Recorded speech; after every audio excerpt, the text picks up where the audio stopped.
Hello students, welcome back to my channel K commerce classes. I am Shekhar sir और आज हम लोग accounting equation के कुछ स्पेशल ट्रांजैक्शन होते हैं हमारे अकाउंट्स में, जैसे डेप्रिसिएशन होना, प्रीपेड एक्सपेंस होना, आउटस्टैंडिंग एक्सपेंसेस होना, interest on capital, interest on drawing, इन सभी को अकाउंटिंग स्टेटमेंट, अकाउंटिंग इक्वेशन का जो स्टेटमेंट बनाते हैं हम लोग उसमें कैसे उसको पोस्ट करेंगे, कैसे हम लोग उसको दिखाएंगे, ये बहुत थोड़ा सा प्रॉब्लम लगता है नए नए स्टूडेंट्स को, 11 क्लास के बच्चों को। तो उसको सॉल्व करने के लिए आज का वीडियो में हम लोग वही डिस्कस करेंगे कि स्पेशल ट्रांजैक्शन को कैसे हम लोग हैंडल करेंगे, कैसे हम लोग उसको दिखाएंगे। तो स्टार्ट करते हैं आज का वीडियो।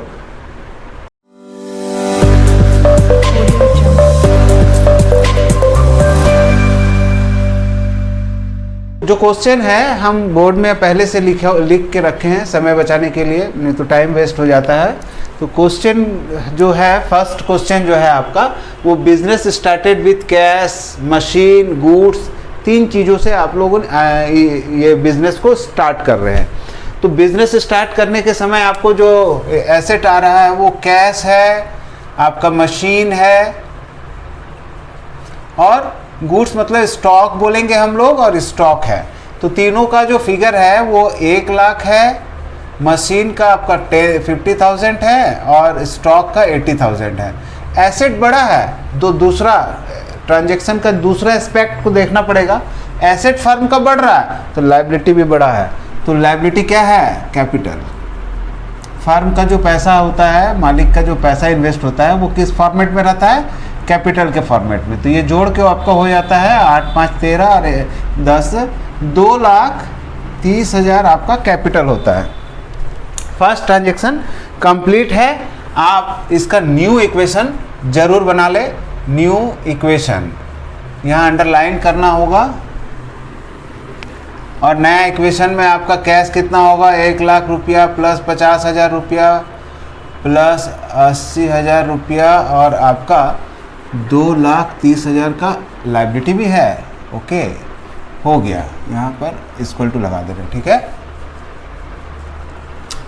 दूसरा ट्रांजैक्शन है purchase good from Ram. Ram से हम लोग अगर परचेस करते हैं गुड्स 70,000 का, वो भी उधार, तो आपका एक बनेगा यहाँ, राम का नाम नहीं लिखेंगे, याद रखिएगा कि क्रेडिटर में बहुत सारे क्रेडिटर हो सकते हैं ना, राम, रहीम, गीता, सीता, मीता, बहुत सारे लोग हो सकते हैं क्रेडिटर में। तो उतना सारा नाम हम नहीं लिख सकेंगे यहाँ पर। इसके लिए जो भी पर्सनल अकाउंट में जो सप्लायर होगा, क्रेडिटर होगा, उसका एक ही अकाउंट खोलेंगे। क्या? क्रेडिटर अकाउंट, ठीक है। और क्रेडिटर कितने का हो रहा है? 70,000 का अपना क्रेडिटर हो रहा है। पहले से तो नहीं था, अभी 70,000 का होगा, ठीक है। और ये सामान खरीदेंगे 70,000 का, तो आपका स्टॉक में 70,000 रुपया प्लस कर लेंगे, ठीक है। इसको अंडरलाइन करेंगे और यहाँ लिखेंगे न्यू इक्वेशन। अंडरलाइन कर लीजिए। और न्यू इक्वेशन में देखो, कैश पहले जितना था 1 लाख उतना ही रहेगा, प्लस मशीन जितना था उतना ही रहेगा, प्लस स्टॉक आज 1,50,000 का हो जाएगा। आपका क्रेडिटर 70,000 का होगा और आपका कैपिटल 2,30,000 का होगा। देखिए दोनों तरफ मिला के आपका 3 लाख पूरा हो जा रहा है, दोनों बराबर है। अकाउंटिंग इक्वेशन पूरा है। Sold goods to Deepak 90,000 on credit. इस बार दीपक हमारे एक कस्टमर है जिसको हम लोगों ने 90,000 का सामान बेच दिया, बट दीपक ने कहा कि हमको कुछ दिन का उधार दे दो, क्रेडिट फैसिलिटीज़ प्रोवाइड कर दो, तभी हम सामान खरीदेंगे। तो हम दीपक को जानते थे बहुत दिन से, तो चलो उधार दे देते हैं उसको। तो आप जैसे ही उधार उसको बेचोगे, sold goods to Deepak 90,000 on credit, तो यहाँ पर 90,000 का सामान जाएगा, तो यहाँ पर प्लस डेटर कर देते हैं। डेटर 90,000 का आ जाएगा आपका डेटर। अब ये जो कॉस्ट प्राइस था इसका हम लिखने भूल गए थे। कॉस्ट प्राइस है 80,000, तो स्टॉक तो हमको 80,000 का ही देना है। अब पैसा कितना लेना है दीपक से? 90,000। तो 80,000 का स्टॉक यहाँ से माइनस कर दीजिए। माइनस जहाँ होता है वहाँ आप उसको ब्रैकेट में भी रख सकते हैं। नया इक्वेशन बना लेते हैं। यहाँ कोई असर नहीं पड़ा, यहाँ भी कोई असर नहीं पड़ा, इसमें भी नहीं, इसमें भी कोई इफेक्ट नहीं पड़ा है। तो न्यू इक्वेशन जो आएगा आपका 1 लाख आएगा इसमें, प्लस 50,000 रुपया आएगा मशीन में, प्लस ये माइनस हो जाएगा तो 70,000 के बराबर आएगा, और प्लस डेटर आपका 90,000 का बन गया, और ये बराबर होगा 70,000 आपका क्रेडिटर और प्लस 2,30,000 आपका कैपिटल। देखिए आज भी जोड़िएगा, ये साइड वो साइड 3 लाख आएगा, ठीक है।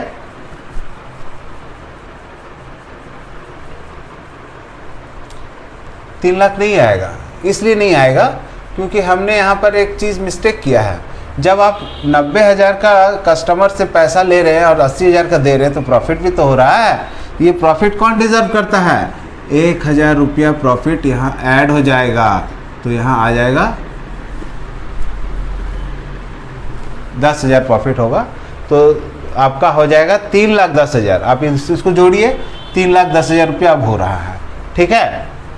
तो फोर्थ ट्रांजेक्शन है purchase TV for 10,000 for personal use. देखिए प्रोप्राइटर पर्सनल यूज़ के लिए टीवी खरीदा है और पेमेंट कहाँ से किया? दुकान से कर दिया है, तो दुकान का कैश क्या होगा? ऑलरेडी 10,000 घटेगा ही घटेगा, प्लस आपका जो मशीन है उस पर कोई असर नहीं पड़ेगा, स्टॉक पर कोई असर नहीं पड़ेगा, डेटर में कोई असर नहीं पड़ने वाला है, क्रेडिटर में भी नहीं पड़ेगा। मगर क्रेडिटर खुद का घर का पंखा लेके जा रहा है दुकान से, दुकान के पैसे से, तो आपका कैपिटल क्या हो जाएगा? 10,000 से कम हो जाएगा। ब्रैकेट में रखिए इसको। तो नया इक्वेशन क्या बनेगा अपना? ये 10,000 कम होगा तो 90,000 के बराबर आएगा, प्लस 50,000 मशीन जैसा है वैसा ही रहेगा, प्लस 70,000 रुपया का स्टॉक जैसा वैसा ही रहेगा, 90,000 का जो डेटर वैसा का वैसा ही रहेगा, 70,000 क्रेडिटर है आपका, प्लस ये 10,000 कम हो जाएगा तो 2,30,000 होगा। चलिए अब जो स्पेशल ट्रांजेक्शन आना शुरू हो गया है, interest on capital is payable 10%। जब हम लोग इंटरेस्ट ऑन कैपिटल निकालेंगे, किसका निकालेंगे? फर्म का जो कैपिटल है उस पर निकालेंगे। इंटरेस्ट ऑन कैपिटल हमेशा इनिशियल कैपिटल पर लगता है। जब हम लोग को बिजनेस स्टार्ट हुआ था उस समय से मत देखो नया फाइनेंशियल ईयर में कितना कैपिटल था इसका। तो नया फाइनेंशियल ईयर में कैपिटल है इसका 2,30,000 इंटू 10% अगर करेंगे तो 2,23,000 इसका इंटरेस्ट आ रहा है। तो इंटरेस्ट, फर्म को इंटरेस्ट देना है कि लेना है? इंटरेस्ट ऑन कैपिटल मतलब फर्म को कैपिटल पर इंटरेस्ट पे करना है। तो पे करना है तो फर्म का तो खर्चा हो जाएगा, खर्चा हो जाएगा तो भैया माइनस होगा, 2,300 रुपया 23,000 रुपया माइनस होगा। अब समझो, ठीक से समझो इस चीज़ को। फर्म तो एक्सपेंस करेगा, इंटरेस्ट ऑन कैपिटल दे देगा, मगर ये इंटरेस्ट ऑन कैपिटल लेगा कौन? कौन आएगा लेने? कोई आउटसाइडर आएगा कि जो फर्म का जो मालिक है वो लेने आएगा?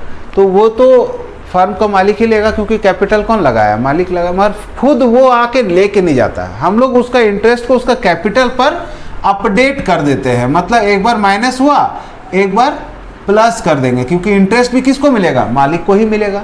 और फर्म के तरफ से अगर दे रहे हैं तो फर्म को लॉस हो रहा है, तो फर्म का लॉस कौन लेगा? जो ऑनर है वो ही लेगा। तो एक तरह से आप देखिए कि फर्म का एक्सपेंस हो रहा है और मालिक का पर्सनली इनकम हो रहा है। तो इनकम कहाँ से आएगा? मालिक को आएगा। इसलिए 23,000 रुपया 23,000 ऐड करेंगे उसका कैपिटल में, क्योंकि इनकम के रूप में उसको इंटरेस्ट मिलेगा। और इंटरेस्ट देगा कौन? फर्म देगा, जो अल्टीमेटली है किसका? मालिक का ही है। तो खर्चा भी हो रहा किसका? फर्म का, और मिलेगा भी किसको? फर्म के मालिक को ही मिलेगा। इसलिए एक बार इंटरेस्ट ऑन कैपिटल को हम लोग क्या करेंगे? माइनस करेंगे, और एक बार प्लस करेंगे। और यहाँ कुछ नहीं, यहाँ कुछ भी नहीं, यहाँ कुछ भी नहीं, ये सब में कुछ नहीं होने वाला है, तो अंडरलाइन कर देंगे और लिखेंगे new equation 90,000 plus 50,000 plus 70,000 plus 90,000 equal to 70,000 plus, अभी दोनों प्लस माइनस करेंगे तो उतना ही बचेगा, ठीक है। अब क्या करना है, प्रीपेड इंश्योरेंस करना है। सबसे पहले तो प्रीपेड इंश्योरेंस होता क्या है, अगर ये पता है तब तो बहुत बढ़िया है, मगर शॉर्टकट में हम बता देते हैं प्रीपेड इंश्योरेंस क्या होता है। प्रीपेड इंश्योरेंस का मतलब होता है इंश्योरेंस का पैसा पहले से आप दे दिए, मतलब फाइनेंशियल ईयर खत्म होगा तब आपको देना था, मगर पिछले लास्ट आने वाला फाइनेंशियल ईयर का पैसा अभी आप पेमेंट कर दिए। तो भाई देखिए, अभी आपको पैसा देना था करंट ईयर का इंश्योरेंस का पैसा, मगर आपने कमिंग ईयर का इंश्योरेंस का पैसा दे दिया, प्रीपेड कर दिया, ज़्यादा दे दिया। एसेट होगा कि लायबिलिटी? ऑब्वियसली ये एसेट होगा, और एसेट में आपको बनाना पड़ेगा एक अकाउंट प्रीपेड। सिर्फ प्रीपेड ही लिख सकते हैं, इसलिए प्रीपेड इंश्योरेंस होता है, प्रीपेड सैलरी हो सकता है, प्रीपेड वेजेस हो सकता है। तो उतना सारा जगह नहीं है हम लोग को खोजने के लिए, इसलिए हम लोग सिर्फ प्रीपेड बनाते हैं और उसके साथ किसी भी एक्सपेंस का नाम हम लोग नहीं लिखते हैं। और यहाँ पर प्रीपेड कितना किए आप? 15,000। प्रीपेड मतलब एसेट बढ़ेगा 15,000। अरे प्रीपेड करेंगे तो कैश भी तो जाएगा, तो कैश जाएगा तो कितना जाएगा कैश? 15,000। एक एसेट बढ़ा दिए और एक एसेट घटा दिए, इसका न्यू इक्वेशन बनेगा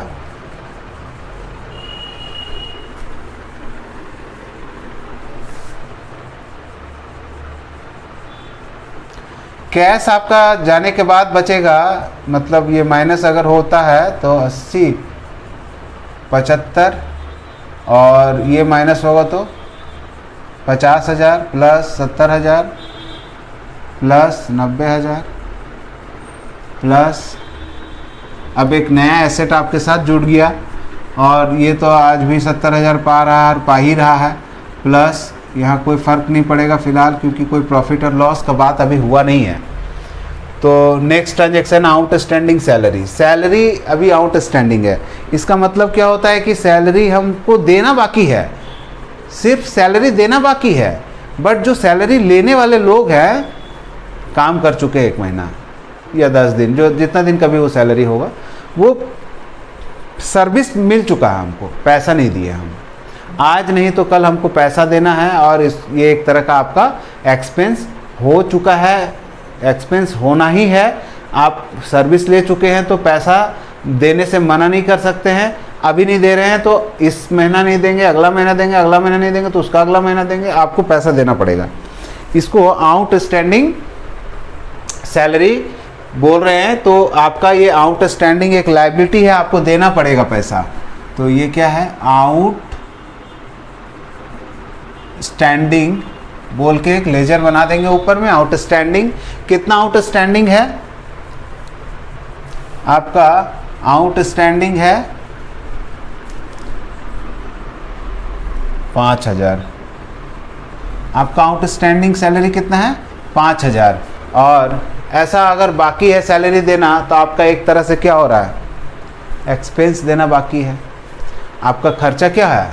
बढ़ने वाला है, ठीक है। तो अगर खर्चा बढ़ेगा तो लॉस होगा, तो लॉस को कहाँ दिखाते हैं हम लोग? यहाँ देखो, ये बढ़ गया, अब 5,000 यहाँ से माइनस हो गया। तो यहाँ पर नया इक्वेशन हम लोग बना लेंगे, न्यू इक्वेशन। यहाँ आएगा 75,000 plus 50,000 plus 70,000 plus 90,000 plus 15,000 equal to 5,000 plus 70,000 plus 5,000 minus कर दीजिए, 2,25,000। ठीक है। एक लास्ट ट्रांजेक्शन है डेप्रिसिएशन ऑन मशीन।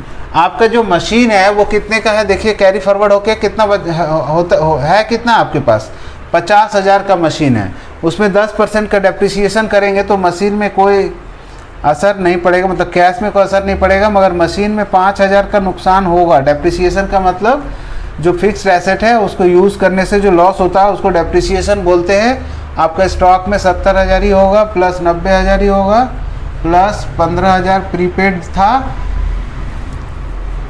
इसको यहाँ नहीं लिखना था, अभी सिर्फ यहाँ आपको दिखाना है कि इस पर कोई असर नहीं पड़ेगा, इस पर कोई असर नहीं पड़ेगा, और चूँकि डेप्रिसिएशन हुआ है 5,000 का लॉस हो जाएगा। आपको नया इक्वेशन बनाएंगे तब आप सबको लिखेंगे। नया इक्वेशन में न्यू इक्वेशन यहाँ लिखेंगे ऐसे, new equation 75,000 plus 45,000 plus 70,000 plus 90,000 plus 15,000 equal to 5,000 plus 70,000 plus इसको माइनस कीजिएगा तो 2,20,000 आएगा। ठीक है, अब इसको फटाफट जोड़ के हम लोग चेक कर लेते हैं कि दोनों तरफ बराबर है या नहीं है। 75,000 प्लस 45,000 प्लस 70,000 प्लस 90,000 प्लस 15,000 तो 2,95,000 आ रहा है। इधर क्या आ रहा है? 2,95,000। और इधर देखते हैं कितना आ रहा है, 5,000 प्लस 70,000 प्लस 2,20,000। यस, इधर भी 2,95,000 आ गया। देखिए यहाँ थोड़ा जगह कम है इसलिए बैलेंस शीट नहीं बना रहे हैं। लास्ट क्वेश्चन में हम लोग बैलेंस शीट बनाए थे। आपको समझ में आ रहा है शायद बैलेंस शीट कैसे बनता है। अगर नहीं समझ में आता है तो लास्ट वाला वीडियो हम लिंक में दे देंगे, आप वहाँ से बैलेंस शीट कैसे बनता है देख लीजिएगा। कुछ नहीं है, बैलेंस शीट का एसेट साइड होता है, एक लायबिलिटी साइड होता है। सारा एसेट को एसेट साइड में लिखेंगे, सारा लायबिलिटी को लायबिलिटी साइड में लिख के दोनों को इक्वल कर देंगे। बैलेंस शीट इक्वल होना ही होना है, क्योंकि हम यहाँ जोड़ के दिखा दिए आपको कि ये इक्वल ऑलरेडी हो चुका है। तो ये अकाउंटिंग इक्वेशन बहुत ही आसान था, आपको देखें बनाने में कोई दिक्कत नहीं है उतना। सिर्फ आपको ये जज करना है कि एसेट बढ़ा कि घटा, लायबिलिटी बढ़ा कि घटा, इनकम बढ़ा कि घटा, एक्सपेंस बढ़ा कि घटा। एक्सपेंस और इनकम को कैपिटल से माइनस करना है। बाकी एसेट के लिए यहाँ अकाउंट खोल सकते हैं, लायबिलिटी के लिए यहाँ अकाउंट खोल सकते हैं। तो इस तरह से अकाउंटिंग इक्वेशन बनाते हैं हम लोग। Thank you.